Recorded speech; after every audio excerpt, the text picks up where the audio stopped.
So welcome everyone. Thank you for coming. And what I'd like to do this morning is, for those of you, are there people here who are here for the first time? So there are a few people here, oh good. So we'll have a time for questions. So if there are any questions you have about what we do or haven't done or what this means or that means, we'll have time at the end to ask questions about the specific practices or else how to bring the teachings and the practices into our daily life. Before I get into the formal talk, I know yesterday there was a day of mindfulness, or a half day of mindfulness. How many people were there for that, or here? Or maybe how many people weren't? Oh, so a good number weren't. Good. So I know that the topic is the 6 paramitas, which are these fundamental aspects of the Buddhist path, and I believe yesterday the talk was on generosity. So I'm sure Andrew did a good job on giving the basics of this profound teaching. I just want to say a couple of things. I haven't really prepared, but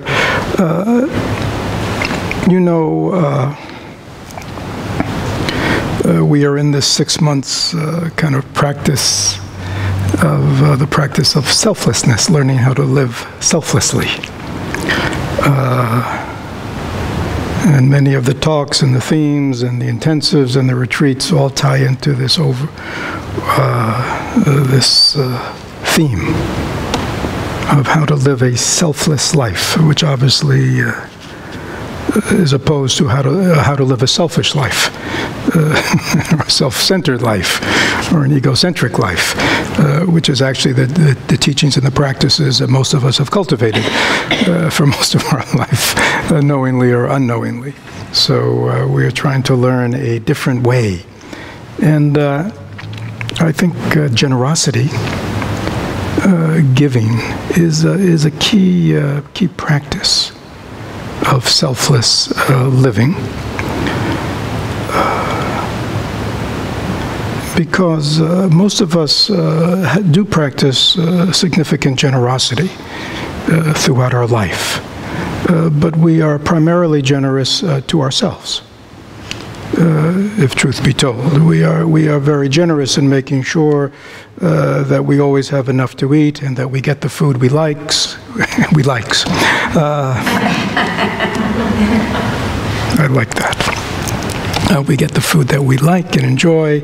Many of us are very indulgent and very generous to ourselves in terms of food.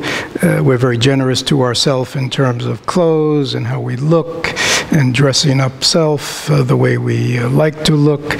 We're very just generous to ourselves. We give a lot of. We are very generous with our time, aren't we? We give a lot of time to ourselves to make sure that all our needs are met and all our pleasures are met, and so we give a lot of our time, a lot of our energy, and really the overwhelming majority of our material resources are devoted to who? To me.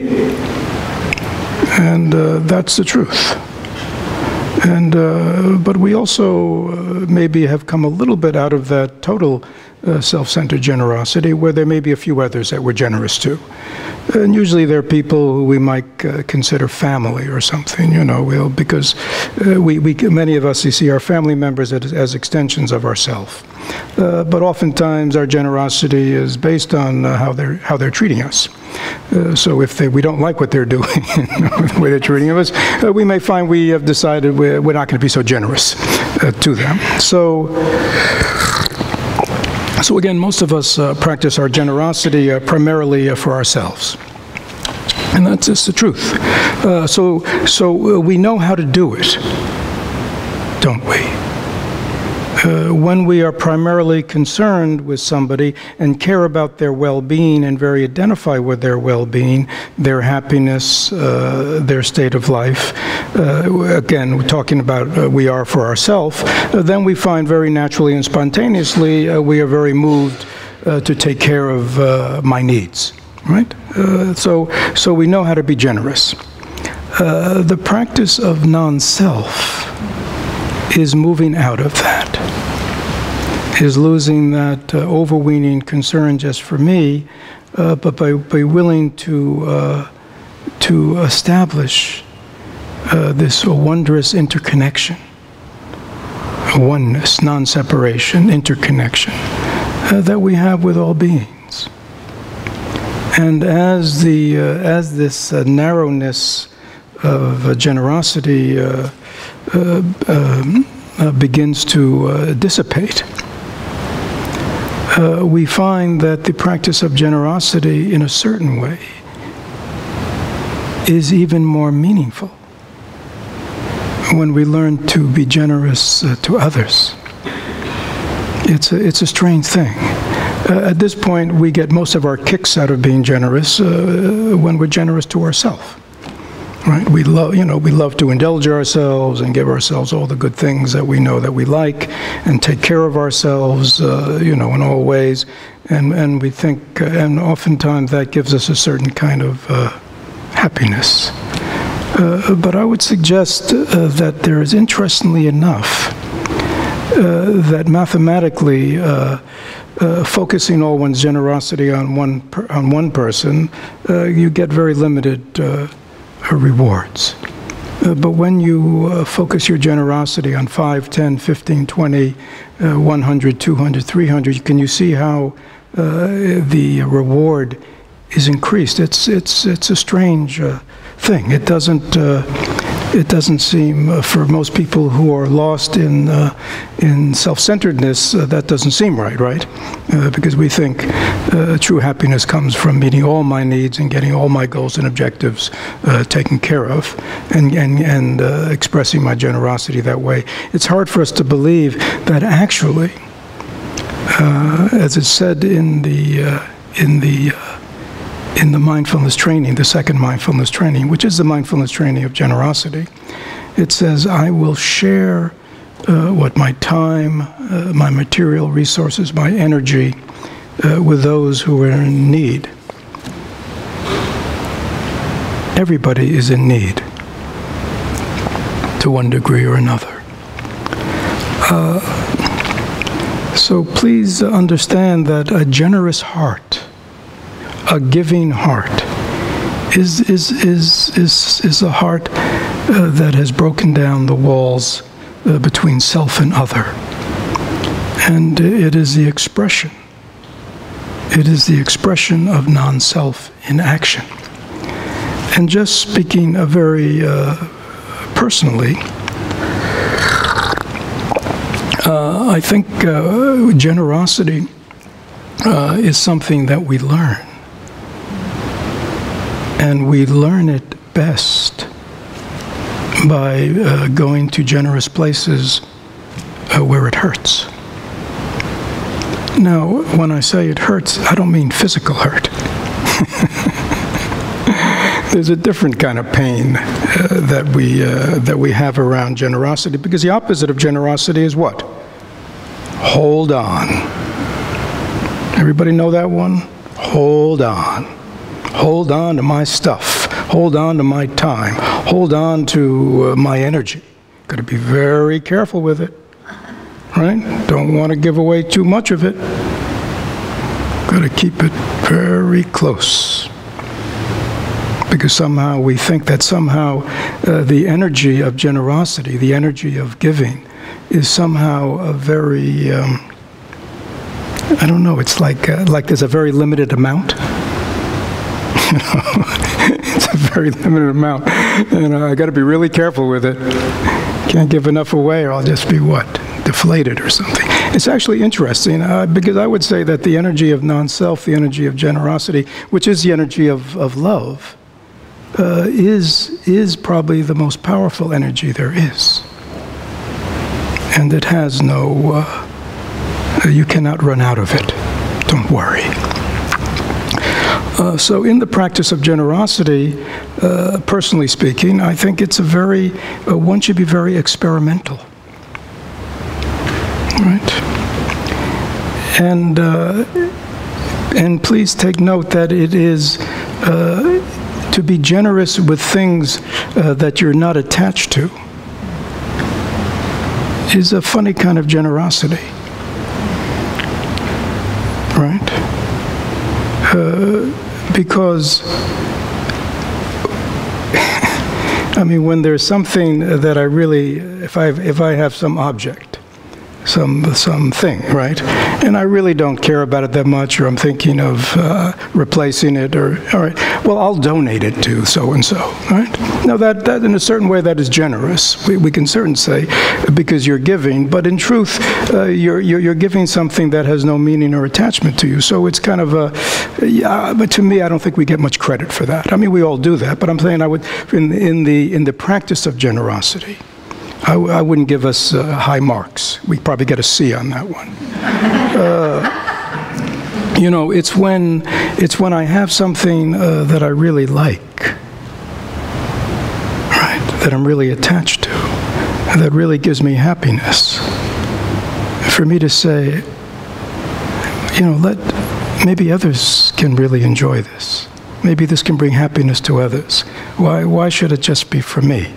I want to give it to somebody else, right? And there's a part of us, you know, there's that little uncomfortableness. There's that part that wants to hold on, and then see, that's the place of where practice gets interesting. Right? See, that's the place. You know, I always say to people, your practice should have an edge, and you should know where that edge is. And that's where you want to be practicing. Don't always practice in the safe places, in the known places. But, you know, where are you uncomfortable, right? So, you know, you practice loving kindness to people you like. See, to me, you don't get any credit for that, because that's easy. Practicing loving kindness to people that you don't like, or are hard to like, you know, or people that you've been in the past indifferent to. See, now we start getting some credit, because it's taking us out of that place of comfort. It's where we get a little uncomfortable, where there's a part of us that goes, ooh, I don't want to do that. That's the good place to practice. So in generosity, we come right, you know, the closed hand, the hand that holds on, the hand that's attached, the hand that wants to hold on to things. And whether it's things, or it's my energy, my time, right? All the things we say my to, right? You see, if I have some extra time, and I say, well, I have some extra time, I'll go help this person, or I'll volunteer at the center or something. Now we have a center, you know. Well, that's good, right? But when there's something else that I'd rather do with my time, but I let go of that to be of service to someone else or something, you see, that hurts a little bit. We have to give something else. We have to let go a little bit. And that's really that's where the practice of non-self and of real generosity and giving gets interesting. Is that clear? Mm-hmm. Yeah, so it's got to be like that. And so we use these, you know, I mean, everybody goes, oh, yes, it's good to be generous, or it's good to be giving, and you know what I'm saying? But it's a deep practice. Because we can practice it very much like people do philanthropy and all that, you know. I mean, wealthy, you know, if somebody gives 10 million and somebody gives 100 million, right? And everybody's floored, but the person has $1 billion. You know, I mean, it's nice what they're doing. I mean, I'm not diminishing the good action of that, but so what? You know what I mean? From a personal point of view, and Dharma is about the person, the individual, right? You know, so if a billionaire gave away $1 billion and kept 1 million for themselves and said, well, I can live quite well on $1 million.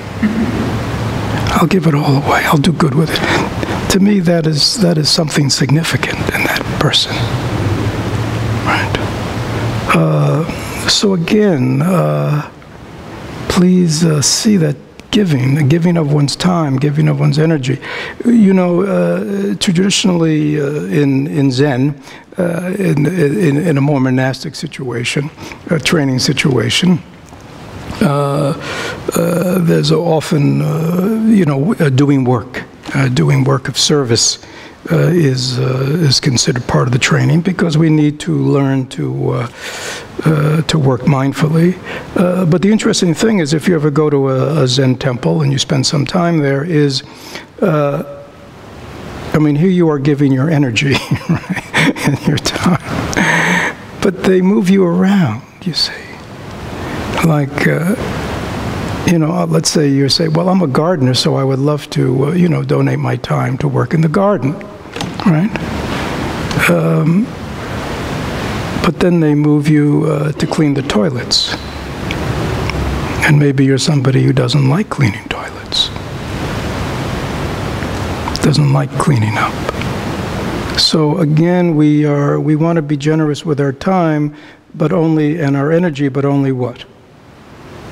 On my conditions, doing the things I like. So you see, there is still that attachment that's still holding on. It's not flowing. It doesn't say, it doesn't show up in life and go, I'm here, tell me what needs to be done. How can I help? You see, that's generous, isn't it? Yeah, that's generous. Yeah, so it's good to practice the paramita of generosity, which is the practice of non-attachment, the practice of really seeing everybody else as an extension of oneself. In our tradition, we have something called second body practice, which means you are connected to another person, usually in the community, who becomes your second body. And your job with your second body is to be as concerned about them as you are your own body. You know how concerned we are about our own body, right? We check with it all the day, and we clean it very assiduously, and we're always checking in on how it's feeling, and if it's not feeling well, we're always taking care about it. You know, we're always very attentive to our body and how it's doing. So having a second body means I am learning to be as concerned about another body as I am my own. It's a kind of way to take us out and begin to be able to be as concerned about the well-being and happiness of another human being as I am about my self. So I think generosity, again, not as an external practice where it's like a moral edict or something, but where it's coming from the inside, is where we see this world and the beings in it and the planet and the animals and the plants as all my second body. This is my body, you know, the body of all life. And that I am as concerned about it as myself. And again, I would say, I think the interesting thing, many of us feel like, oh, letting go, giving up, you know, painful. But the truth is, something fascinating happens, which is actually the more selfless we are in our giving of our energy, of our time, of our material resources, I think the truth is the happier we are. And we realize that living that life where everything is nickel and dimed, right, where everything is held on to, and is not a happy life. Is not a happy life. There's a lot of fear around that life, because I am afraid that if I don't have this and I don't have that, I don't have this, I don't, you know, if I don't have all this stuff, then somehow I am not going to be happy. Or if I'm not only, you know, if I'm not in control of my time and where I do it, my, you know, all that stuff, we think somehow that we will be less happy. But I think the truth is, my friends, that there is nothing that makes us happier than when we are helping another human being. I mean, those are meaningful experiences. And oftentimes, when we put aside our own agendas and all of a sudden just put it down and just open up to another human being, another situation, another need, that's not our own, we feel lighter. It's kind of strange. It's actually often the opposite, the way we think it's going to be. Again, that's because we're conditioned. Any questions about what I just said? I mean, how to do it, or whether it's worth doing, or anybody want to stand up for holding on for your dear life to everything you got? A lot of people are very afraid. They're very guarded about their energy. They parcel out their generosity, their openness, their giving to others, very like an eyedropper. Afraid that somehow, it'll be too much for me. I'll have nothing left. Now, again, I'm not saying that, getting a good night's sleep and taking care of one's basic needs isn't important. But I think if we look deeply, we see we may go overboard. And a lot of it, again, is self-indulgence. We think, if I set up my life always doing the things I want, somehow I will be happy. But that's a limited kind of happiness. There's a much deeper happiness that's available to all of us. And we often don't see that having a life like that, where everything is centered around me and my needs and what gives me happiness, and you know what I mean, is actually, it does not produce the happiness we think it does. Because why? Because we always have to keep doing it. Right? Day after day, week after week, we're always just doing the same stuff. So obviously the kind of happiness it's bringing is not a very deep happiness, because it's only lasts usually as long as the situation, that we're indulging ourselves in. Does this sound kind of austere? It's really not. This is, and again, because you got to understand from Buddhist point of view, this is not like imposing some kind of moral edict or Puritan kind of way, or, you got to go out there and be selfless, and so, it's not like that. I mean, that is very painful, and that creates a lot of guilt and shame, and it's not healthy. I'm saying something that comes from the inside, that blossoms from the inside, and that you will feel from the inside. So I guess I'm suggesting that generosity be something you experiment with. Angie and I were downtown the other night and passed by somebody who's playing music. And anyhow, I like people like that. So we'll give him something. And I looked in my wallet, and I had a couple of singles, $2. And Angie saw me, and she said, "Why don't you give him the $5?" You know what? She was absolutely right. I mean, it was just funny to see, you go to the $2, right? But there was a $5 there, and, in the course of my life, that won't make a big difference. But it may make a difference to him, who's always getting singles. So it's sort of even as little as that. Where, I saw I was like, it's interesting that in my generosity, the default is to go to the lower number.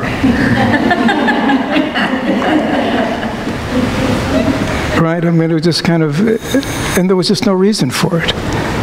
Because I was looking in the wallet like my money, rather than thinking, what would bring happiness to this person? Right? It's a very different, you know what I mean? It's pernicious, this holding on that we do. We don't realize it. Yes, Brian. You answered. What the question was, how much to give to a... How much to expect? It was along the lines of, you say not overextending. You said that you can't give too much energy or or time, but I've experienced sometimes going a little too far and putting myself in a bad situation, and so finding that balance. But I think you already commented on it. Yeah, so the question was, Brian's saying, but at times I have overextended myself. But again, I don't think you've overextended the energy of generosity. You maybe have gotten yourself physically tired because you weren't taking care of yourself or something. So I'm saying, yeah, there has to be some common sense. Yeah. Right, so I mean, obviously, if you have rent to pay and you have bills to pay, and you get your paycheck, to give it all away, may not, it may be a little unbalanced, right? Then that you do need to take care of your needs, basic needs. Yeah. So again, there's got to be common sense, sanity in all of this. But again, practice should be experimental. That's what I'm saying. We should play with these things and not create them in absolutes. Generosity is a practice, and it's a wonderful practice because we are conditioned to holding on, to being attached. Right? And we got all our stuff, we got all our money, we got all our material resources, we got all our time, we got all our, right? And then if there's any little outside that we don't need, maybe that we'll be generous with. Right? That's the way we do it. But to begin to open up the whole thing, that's interesting. Because we learn about ourselves. And we want to learn about ourselves. And I assure you, when you find the resistance, where you find yourself saying no, when you find yourself uncomfortable, that's the place to be experimental. Most of us, when we get to that place, we just pull back a little bit. Ooh, let me come back to where I'm comfortable. This is what I'm comfortable in giving. No, I want to know where you're uncomfortable in giving. That's the place. I want to know what you're holding on to. Are you thinking of yourself or are you thinking of others? Because when you're thinking of others, you go, gee, maybe this is a beautiful whatever. Gee, I'd like lots of people to be able to enjoy it. Very different, eh? Most of us say what? I want to keep it right in my home, where I can enjoy it. Yeah. So it's a different way. It's like you're opening up. I mean, we're all going to die anyhow, right? So at some point we're going to be separated from all our possessions. Hmm?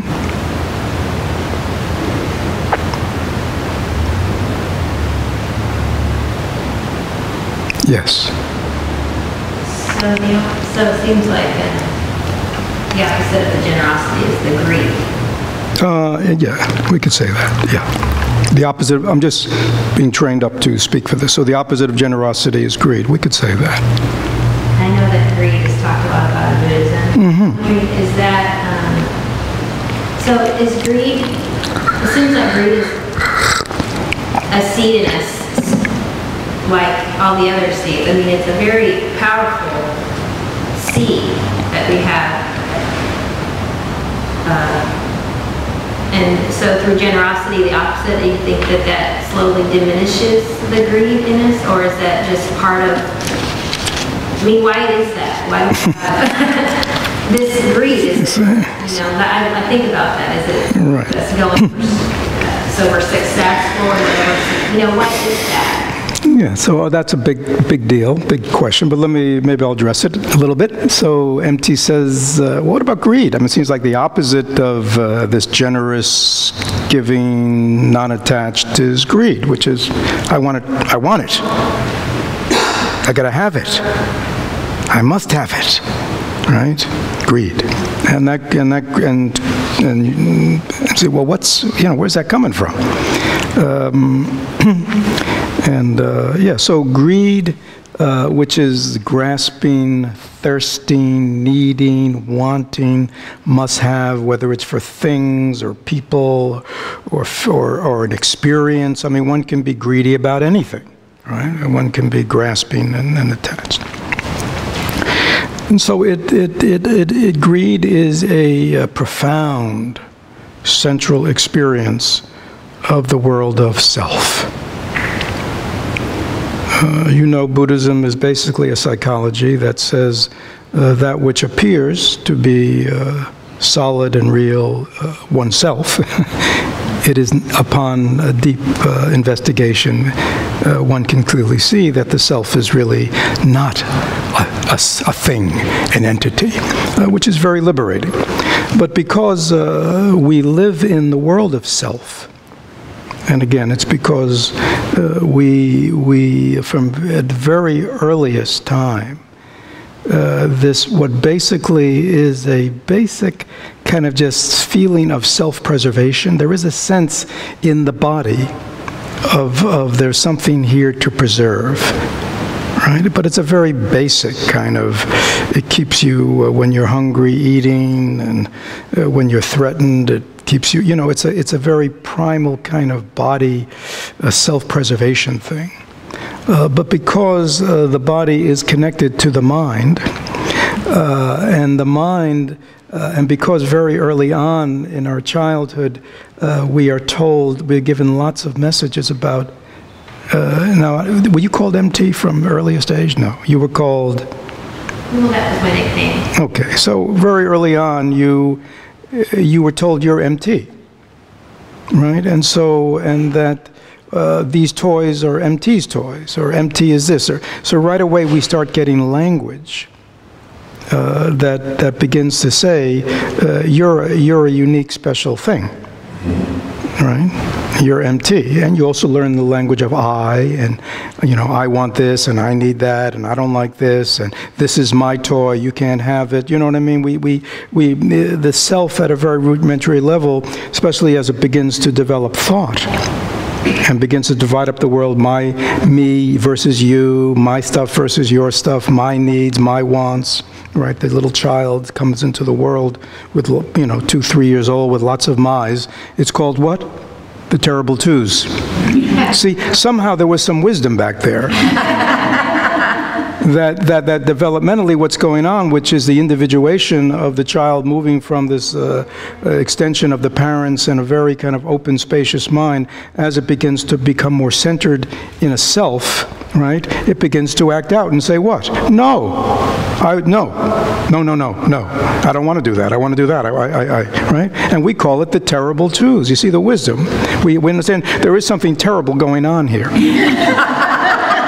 And most parents go, what happened? This is my beautiful little child, of 1 and 1.5 is becoming this terrible 2, right? So it's interesting. There is a moment of clarity there. So what happens, of course, is that as we begin to grow and we have this stronger sense of I, me, mine in our head, we label everything, and have this sense of myself, that I'm a thing. But I'm really just a mental thing, but I think I'm really a thing. That mental capacity then begins to look at the world as something for it to attach to get things, or to push things away. I don't want that, I want that. I don't need this, I need that. Right? So over time, this self becomes to we could say, take over or claim our life. And as we go through now life, with the world of things, the world of people, experiences, grades, achievements, everything now becomes about what? Me. Right? And in its furthest extension, it becomes greed. I want that. Right? And that could be a person, that could be a goal, an objective, it could be a thing. Right? And the more we think that will give us happiness, right? Because that's what happens. See, we think. that if I get that, I will be happy. Right? If I get that person, if I get that relationship, if I get that grade, if I get that car, if I get that, well, you know, whatever it is, right? If I get to go here, and if I get to stay overnight at my friend's house, and if I get to go to that party, and if I get to be popular, right? Then I'll be what? Happy.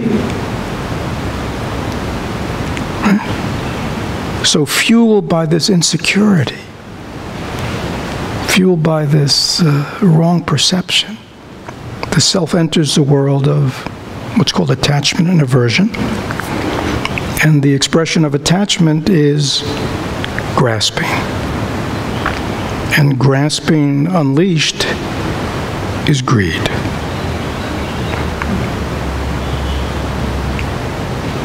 And so we are endlessly chasing after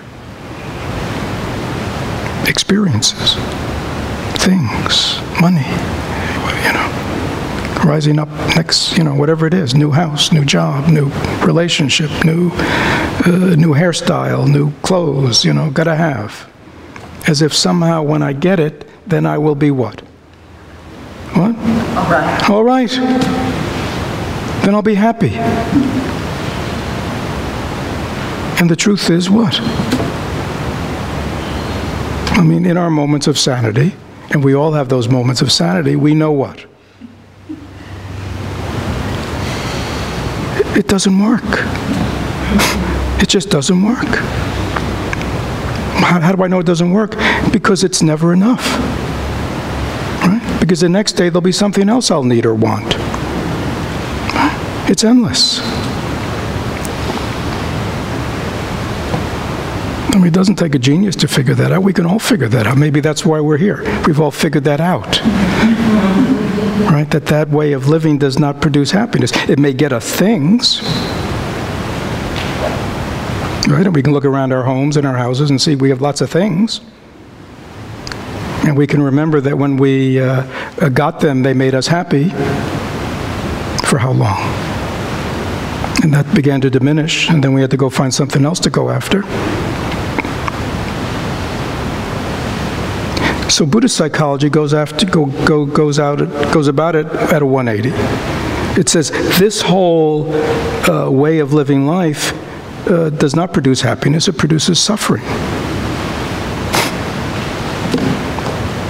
Which is a radical way of looking at what we call ordinary human life. Right? That we think will produce happiness, meaning, value. Buddhism says no, that produces unhappiness, that produces frustration. Right? That when the mind is always grasping, and is greedy, and is wanting and needy, inner harmony, inner well-being, inner peace, lost. Right? Lost. Is there such thing as being greedy for peace? Yeah.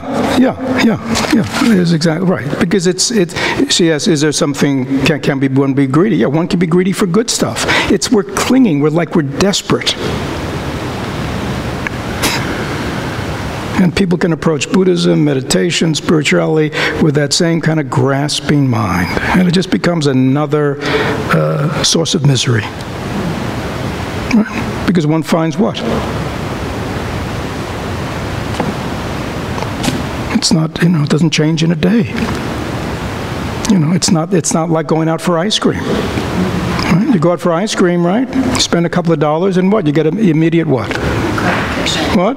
Gratification. Immediate gratification. Happy.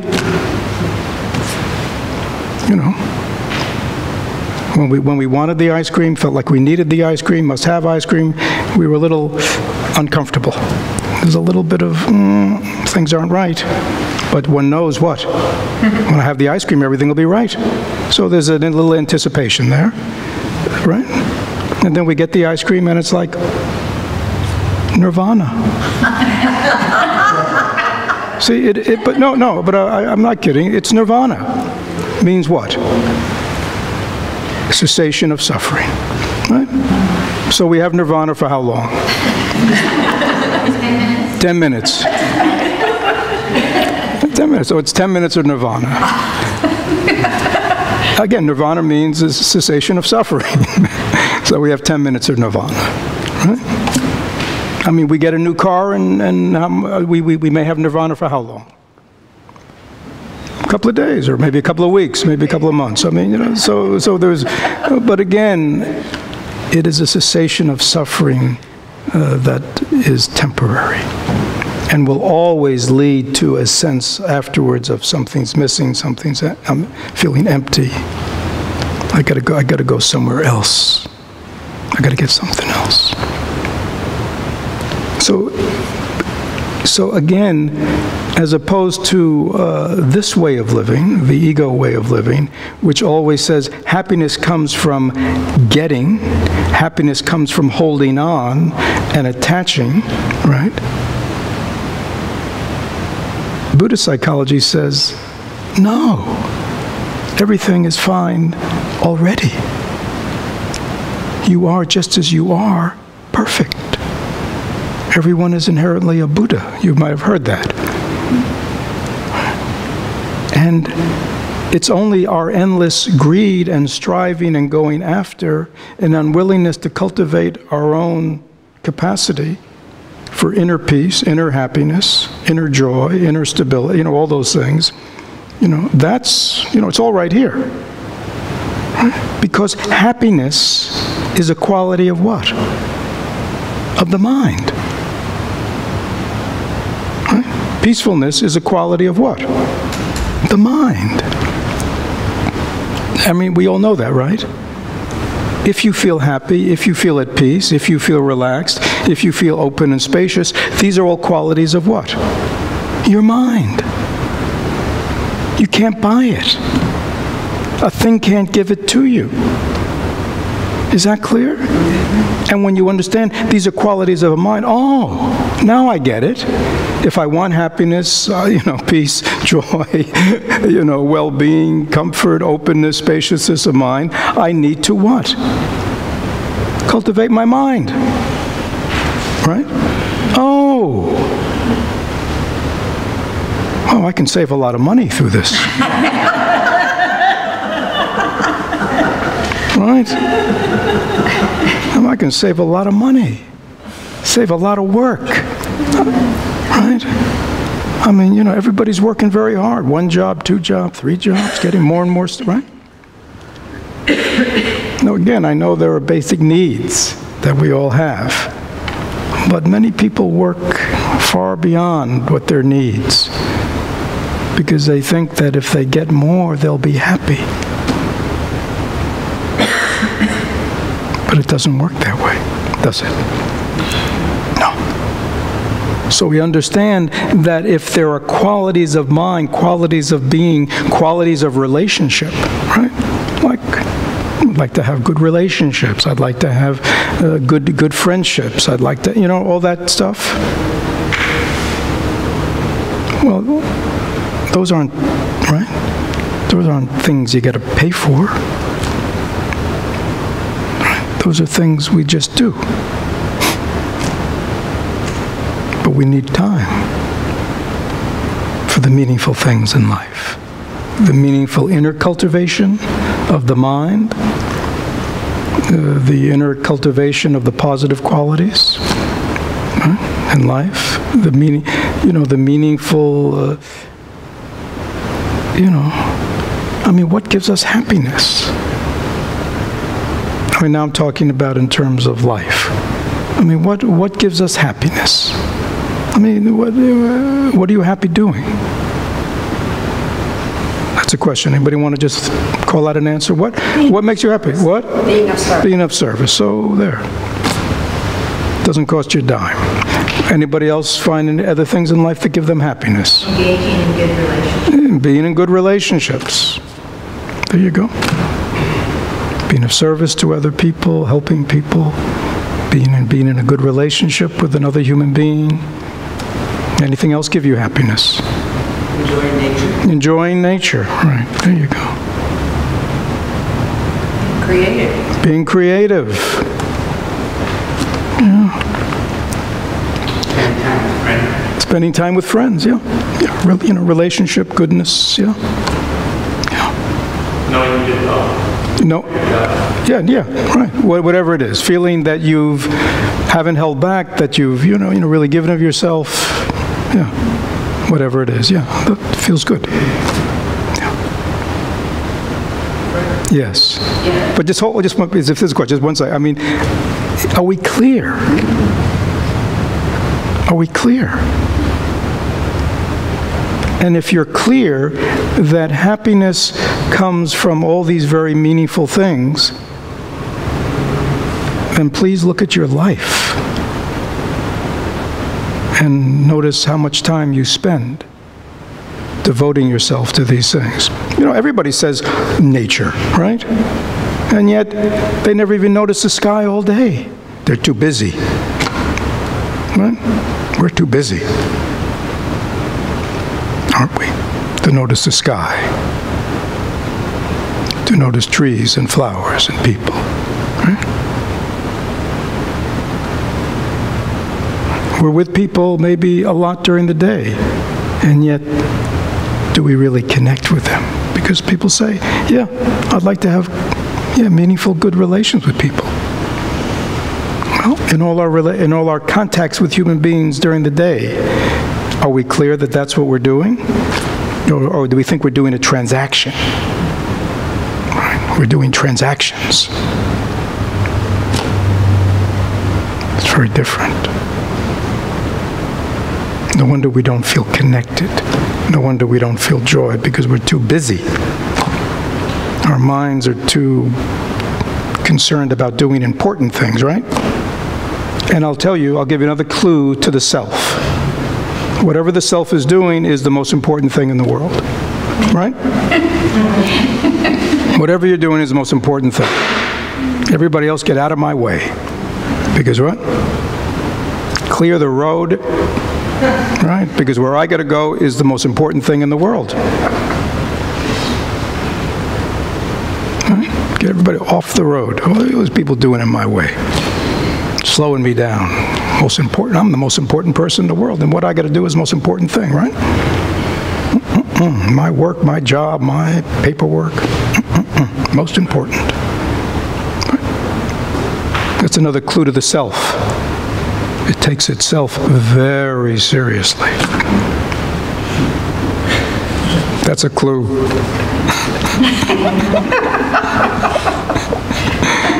Gary. The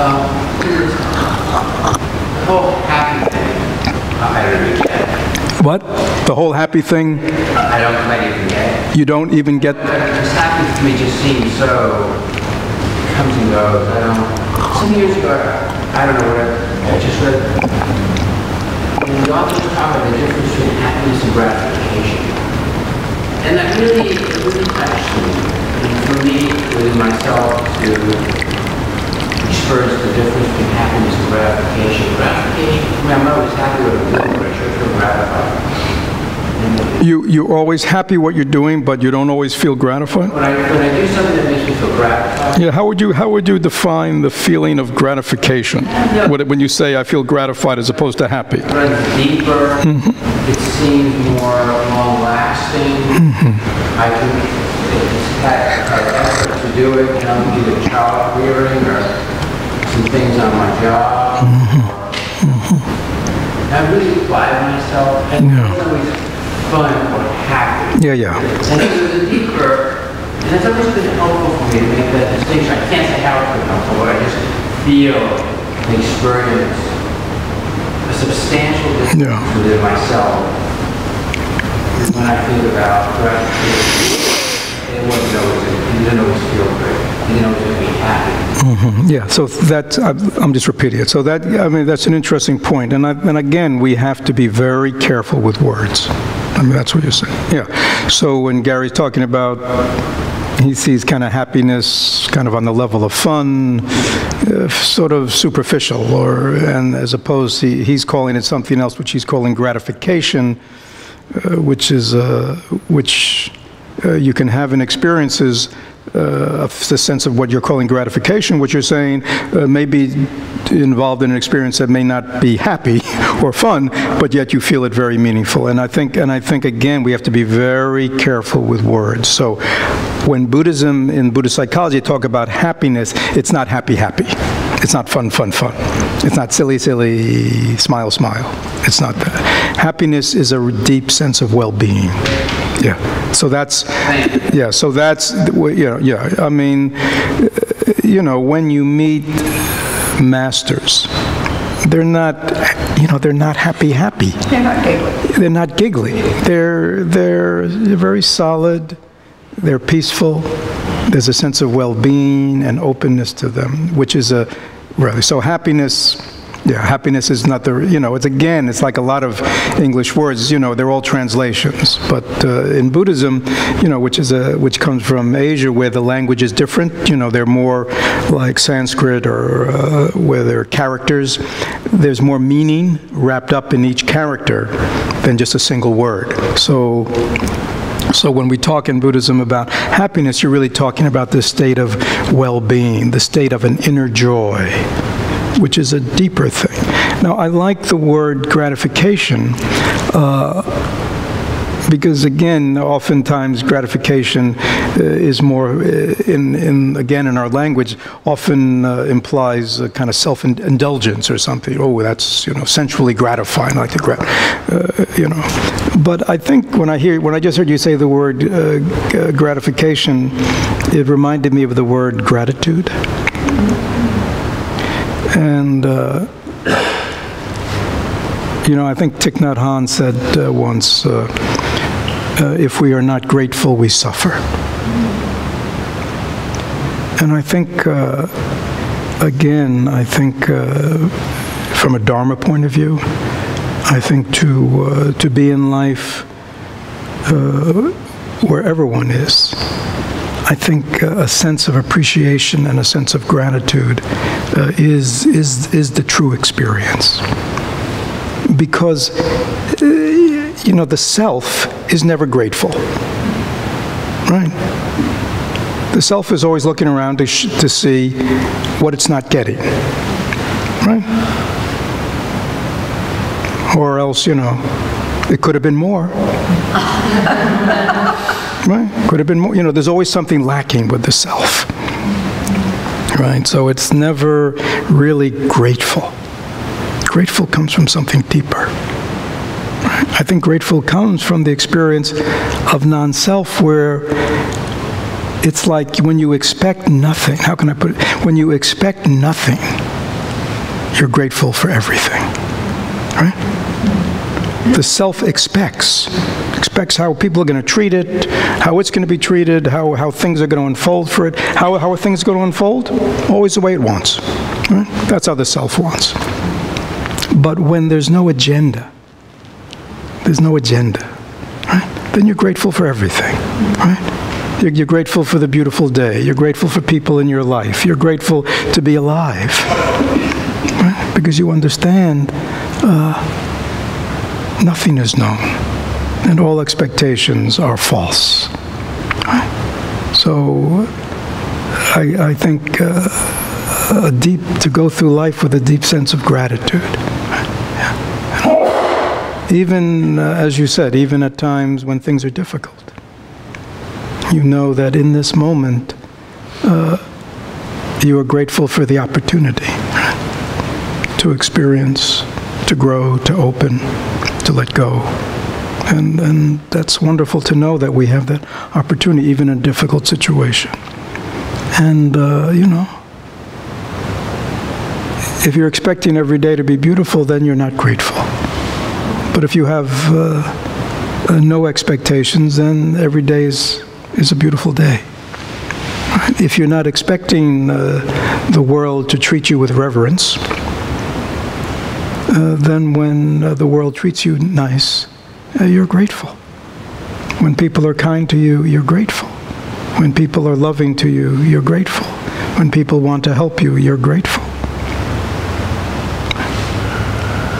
But we're grateful because we have no agenda. So I think Again, I think I would use gratitude more than gratification, but right. But it's the same. Yeah. So yeah. We're talking about experiences that are deeper than the superficial. Yeah, and that's. I think that's why we're here. Right. That's why we're here. So I think it's just about time to end. So any questions before you? And we have just a couple of minutes. I said I'd leave time for questions at the end. Any questions about what was talked about, not understood, not clear, how to practice?